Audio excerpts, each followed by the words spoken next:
الحمد لله الذي جعل لنا من يوم الاستقلال عيدا، ونشر لنا فيه لواء الأمان والنور سديدا، وأشهد أن لا إله إلا الله وحده لا شريك له، أكرمنا بحريتنا وأعزنا بوحدتنا، وأشهد أن محمدًا عبده ورسوله، بلغ الرسالة وأدى الأمانة، صلى الله عليه وعلى آله وصحبه وسلم تسليما كثيرا كثيرا. أما بعد، يا معشر المسلمين، في هذا اليوم العظيم نتذكر نعمة الله علينا باستقلال وطننا الحبيب، ونشكر الله على أن منحنا أرضا نعيش فيها بحرية، وسماء تحتها نسعى إلى السلام والوئام. يوم 14 من أغسطس ليس كغيره من الأيام، بل هو يوم تتجدد فيه عزيمتنا وتعلو فيه همتنا.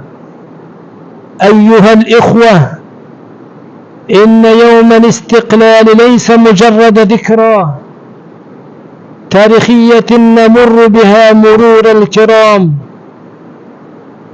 بل هو عهد نجدد فيه العزم على تحقيق الأحلام.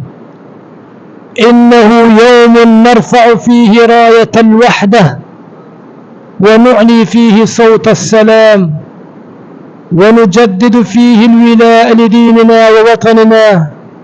في هذا اليوم المبارك نتذكر تضحيات أسلافنا الذين بذلوا الغالي والنفيس ليهدون هذا الوطن العزيز، وعلينا أن نحافظ على هذه الأمانة ونحمي هذا الإرث العظيم بالتعاون والتكافل، وبالعمل الدؤوب من أجل بناء وطن قوي متماسك تسوده المحبة والإخاء.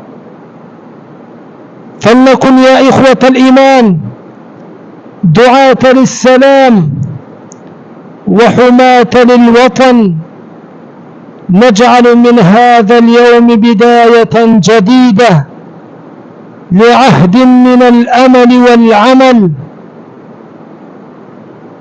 نسعى فيه لرفعة وطننا وإعلاء شأنه بين الأمم.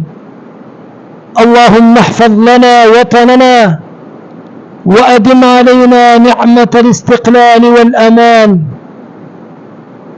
ووفقنا لنبني مستقبلا زاهرا لأجيالنا القادمة. آمين يا رب العالمين.